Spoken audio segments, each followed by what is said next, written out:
Alrighty, Math 87, Lesson 26, page 146.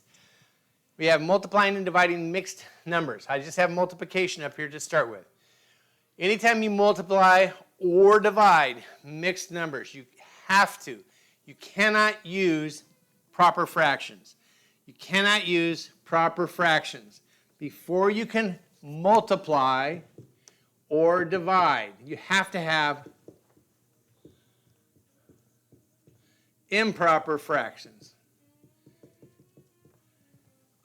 That's why I've never been never had you make improper fractions into proper fractions. As long as they're reduced, that's a good answer, because we can't do anything with them if they're proper. All right, so number one, you understand this is a fraction. That 3 is a fraction. You can write any whole number as a fraction by putting it over 1. All right, so right here we have 3 over 1 times 2.5. I want to make this improper. Remember, you multiply up and add. 2 times 2 is 4, plus 1 is 5. And don't forget, that didn't change any. That 2 stays there. Now, I can do this. We want to check to see if we can cross cancel. There's nothing to cross cancel, nothing we can do. 3 times 5 is 15. 1 times 2 is 2. Good answer. Don't have to make it proper. Leave it alone. It's reduced. Same thing here. Improper and improper. 2 times 3 is 6, plus 1 is 7, times 4 times 2 is 8, plus 1 is 9. Check to see if you can cross cancel. 7 and 2, no. 2 and 9, no. 3 and 7, no. 3 and 9, yes. 3 goes in here once, 3 goes in here 3 times. That's all we can do. 7 times 3 is 21. 1 times 2 is 2. Good answer. Leave it alone. Don't mess with it. Okay? Same thing over here. This is a fraction, okay? Now I have to make this improper. 5 times 3 is 15. 17 over 5 times 5 over 1. Before you, is there anything you can cross cancel? Here and here, no. Here and here, no. Here and here, yes. 1, 1. All that equals is 17 times 1 is 17 over 1. All right? See how that works? Very cool. Has to be improper, has to be improper, has to be improper, has to be improper. All right, now I'm just going to go and I'm going to change these just a little bit. All right? I'm going to change these just a little bit. What we're going to do is we're going to make this into, let's use a different color.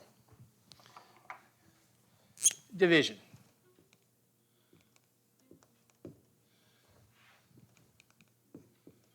One hand behind my back. Pretty good, huh? All right?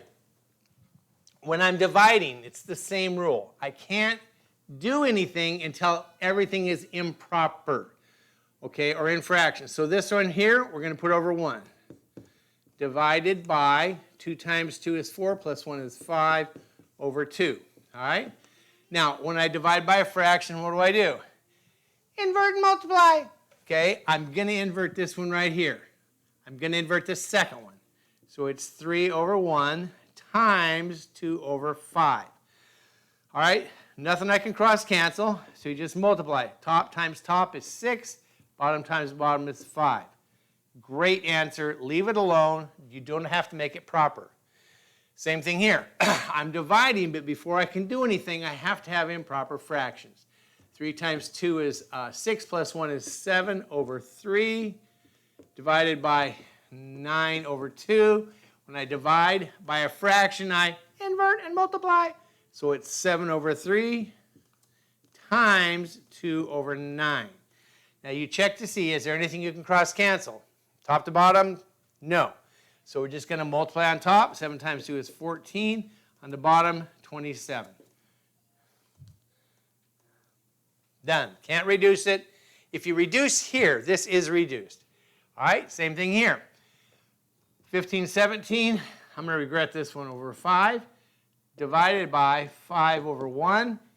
I'm going to invert and multiply. Invert and multiply. Second one, 17 over 5 times 1 over 5. All right? Nothing I can cross cancel this time. 17 over 25. All right? Anytime you're multiplying or dividing fractions, you have to have improper fractions before you can do anything. When you're adding and subtracting, you have to have common denominators. When you're multiplying or dividing, you have to have improper fractions. Cross, cancel, reduce. Anytime you're dividing, you invert and multiply. Thank you.